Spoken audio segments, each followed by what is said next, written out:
ശബരിമലയിലെ സ്വർണം നഷ്ടപ്പെട്ട വിഷയം ഹൈക്കോടതിയുടെ മേൽനോട്ടത്തിൽ CBI അന്വേഷിക്കണമെന്ന് കോൺഗ്രസ് വർക്കിംഗ് കമ്മിറ്റി അംഗം കൊടിക്കുന്നിൽ സുരേഷ്. ദേവസ്വം മന്ത്രി വാസവൻ രാജിവെക്കുന്നില്ലെങ്കിൽ മുഖ്യമന്ത്രിയെ പുറത്താക്കണമെന്നും അദ്ദേഹം ആവശ്യപ്പെട്ടു.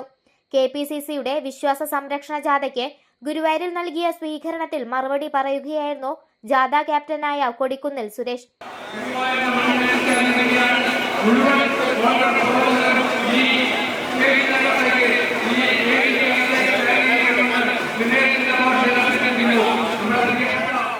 കോൺഗ്രസ് പാർട്ടി കോടാനുകോടി അയ്യപ്പ ഭക്തന്മാർക്ക് വേണ്ടി, കേരളത്തിലെ വിശ്വാസ സമൂഹത്തിന് വേണ്ടി നമ്മൾ ആവശ്യപ്പെടുന്നത് ഹൈക്കോടതിയുടെ മേൽനോട്ടത്തിൽ CBI ഈ വിഷയം അന്വേഷിക്കണമെന്നുള്ളത്.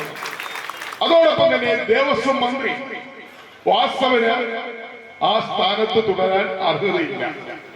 അതുകൊണ്ട് തന്നെ ദേവസ്വം മന്ത്രി VN വാസവൻ എത്രയും പെട്ടെന്ന് ഇതിന്റെ ധാർമ്മികമായ ഉത്തരവാദിത്വം ഏറ്റെടുത്തുകൊണ്ട് ദേവസ്വം മന്ത്രി സ്ഥാനം രാജിവെക്കണം എന്ന് നമ്മൾ ഗവൺമെന്റിനോട് ആവശ്യപ്പെടുകയാണ്. മുഖ്യമന്ത്രി പിണറായി വിജയൻ എത്രയും പെട്ടെന്ന് VN വാസവനെ മന്ത്രിസഭയിൽ നിന്ന് പുറത്താക്കണം. ഗുരുവായൂരിലെത്തിയ ജാഥയെ കൈരളി ജംഗ്ഷനിൽ ഉടുക്കുപാട്ടിന്റെ അകമ്പടിയോടെ എതിരേറ്റു.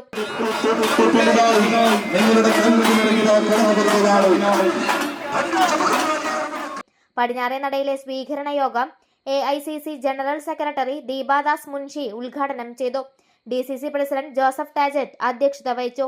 ജാഥ വൈസ് ക്യാപ്റ്റൻ KPCC രാഷ്ട്രീയ കാര്യ സമിതി അംഗം TN പ്രതാപൻ, KPCC ജനറൽ സെക്രട്ടറിമാരായ C Chandran, KP Sreekumar, UDF ജില്ലാ chairman TV Chandramohan, O Abdurahman Kutty, Jose Valloor, MP Vincent, Aravindan Pallath, VK Fazalul Ali, KB Sasikumar, CC Sreekumar, Sunil Anthikad, Rajendran Arangath, youth Congress സംസ്ഥാന working president Binu Chulliyil, advocate TS Ajith, KD Veeramani, AM Alavudheen, Faisal Chalil, CA Gopaprathapan, R Ravikumar, Ummer Mukkandath എന്നിവർ സംസാരിച്ചു.